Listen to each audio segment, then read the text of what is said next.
नमस्कार, तुम्ही आहात भायखळ्यामध्ये आणि माझ्या मागे तुम्ही बघताय तो आहे भायखळ्यातल्या खडा पारशीचा पुतळा। आता हा खडा पारशी म्हणजे नेमकं काय, तर त्याचे वेगवेगळे अर्थ सांगितले जातात। एकतर हा खडा म्हणजे उभा असणारा पारशी व्यक्तीचा पुतळा आहे किंवा हा खरा पारसी आहे। इतकंच नाही तर बहुसांस्कृतिक रचनेचं हे एक प्रतीक आहे। हा एक ऐतिहासिक आणि ब्रिटिशांनी बांधलेला पुतळा जो या संपूर्ण परिसराची ओळख ठरलेला आहे। कारण भायखळ्यामध्ये मुस्लिम आणि पारसी हे समाज एकत्र नांदतात त्याचं हे प्रतीक आहे। केवळ मुस्लिम आणि पारसीच नाही तर हिंदू, जैन, मुस्लिम, पारसी, ख्रिश्चन असे बहुसांस्कृतिक बहुधार्मिक अशी लोकसंख्या या भागात आहे। आपलं भायखळा असं या भायखळ्याला ज्यांनी संबोधलं, ज्या राजकारण्यांनी संबोधलं त्याचं हे वेगळं शिल्प या ठिकाणी आहे। खरं तर I love Mumbai, I love Byculla असं सांगणारे जे शिल्प आहेत ते ट्रेंडिंग आहेत सध्या। मात्र हे आपलं भायखळा पूर्णतः झाकलं गेलेलं आहे, ते म्हणजे आपल्याच राजकारण्यांच्या पोस्टर्सने।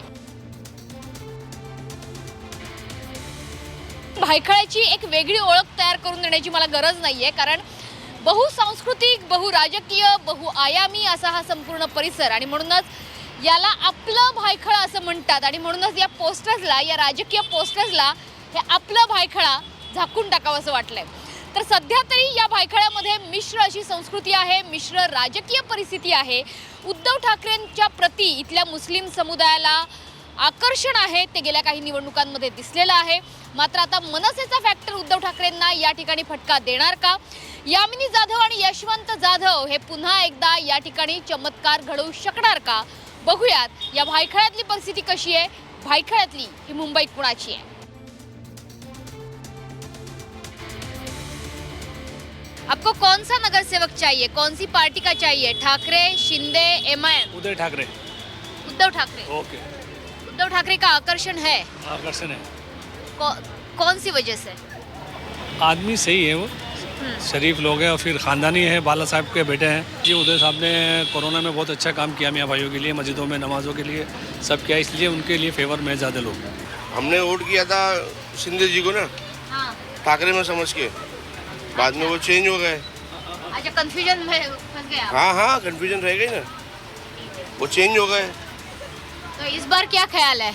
कोई नहीं चाहिए हमको। जो एडमिनिस्ट्रेशन है वो बीएमसी चला रहे हैं, 2-3 साल के ऊपर हो गया है ना, तो आज भी चलने दो, क्या प्रॉब्लम है? शिवसेना का अच्छा है।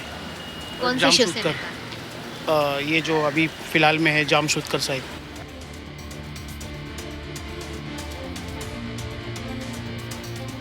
भायखळा विधानसभा मतदारसंघात आता बीएमसी निवडणुकीची रंगत सुद्धा चढणार आहे। अर्थातच इथे मिश्र राजकीय परिस्थिती असल्यामुळे ही रंगत आणखीनच वाढू लागलेली आहे। आपल्या सोबत सध्या 2017 साली निवडून आलेल्या सोनम जामसुदकर आहेत, ज्या नगरसेविका म्हणून निवडून आल्या आणि त्यांचे पती सध्या आमदार सुद्धा आहेत, मनोज जामसुदकर यांच्या तुम्ही पत्नी आहात।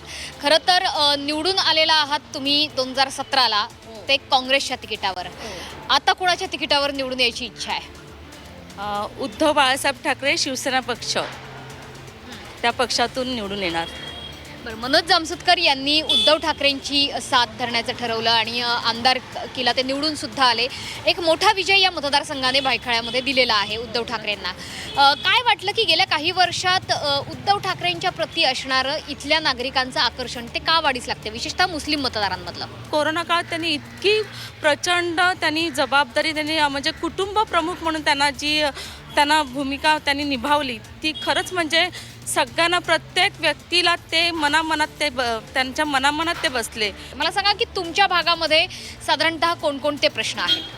आमच्या भागामध्ये पाण्याचे प्रश्न आहेत, बघायला तर ट्रॉफिकचा प्रश्न आहे। आज रस्ता ज्येष्ठ नागरिक चालू पण नाही शकत, ना विद्यार्थी चालू शकत, आणि बघायला गेलं तर ठिकठिकाणी खड्ड्याचा माहोल आहे।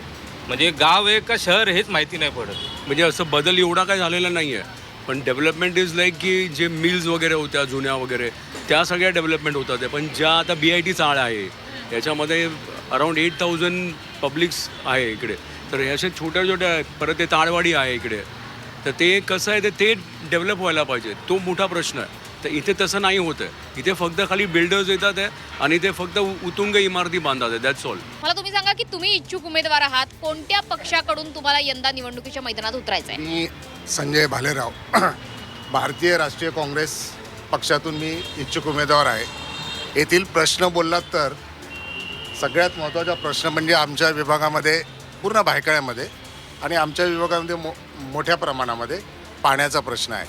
त्याचप्रमाणे आमच्या ज्या बिल्डिंग आहेत या BIT चाळीच्या डेव्हलपमेंटचा प्रश्न आहे. बऱ्याच वर्षापूर्वीच्या म्हणजे जवळजवळ 100 वर्ष आता या बिल्डिंगला होत झाल्यात. तर त्यामुळे हा पुनर्विकासाचा एक प्रश्न आहे. गेल्या वेळेस पण काँग्रेसचाच उमेदवार इथे निवडून आला होता. आता सध्या तसंच वातावरण आहे. काय वाटतं या ठिकाणी राहताना?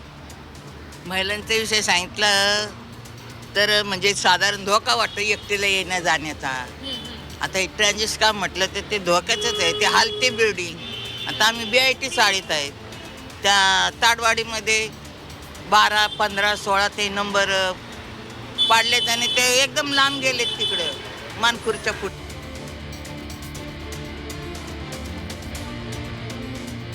मुंबईतल्या टॉप 5 मुस्लिम बहुसंख्य मतदारसंघांपैकी हा एक महत्त्वाचा मतदारसंघ मानला जातो. इथे मुस्लिम मतं तर निर्णायक आहेतच, मात्र त्यासोबतच ख्रिश्चन, पारसी आणि जैन ही मतंसुद्धा निर्णायक ठरत आहेत. या ठिकाणची मतदारांची जर टक्केवारी बघायची झाली तर मुस्लिम मतदारांची टक्केवारी ही जवळपास 40% आहेत. इतकंच नाही तर हिंदू मतदार हे 50 ते 55% आहेत. पारसी, ख्रिश्चन आणि इतर मतदार हे 10% आहेत. दगडी चाळ अंडरवर्ल्ड विश्वाशी संबंधित असणारं ठिकाण म्हणून मुंबईत ओळखलं जाणारं हे ठिकाण आहे. हिंदी चित्रपटांमध्ये सुद्धा तुम्ही या दगडी चाळीला बघितलेलं असेल. मात्र गेल्या दशकभरात आता हळूहळू भायखळ्याची आणि या दगडी चाळीची ओळख सुद्धा बदलत चाललेली आहे. भायखळ्यामधल्या राजकीय आणि सामाजिक जाणीवा सुद्धा बदलत चाललेल्या आहेत. खरं तर एकाच वेळी उच्चभ्रू आणि एकाच वेळी अत्यंत मागासलेला भाग म्हणून या भायखळ्याकडे बघितलं जात आहे. आजवर भायखळ्यानं या मुंबईला बरंच काही दिलेलं आहे. मात्र नव्यानं अस्तित्वात येणारी मुंबई महापालिका आता भायखळ्याला काय देणार बघूया. कॅमेरामन सुमेश सहमनशी पाठक, झी 24 तास, मुंबई.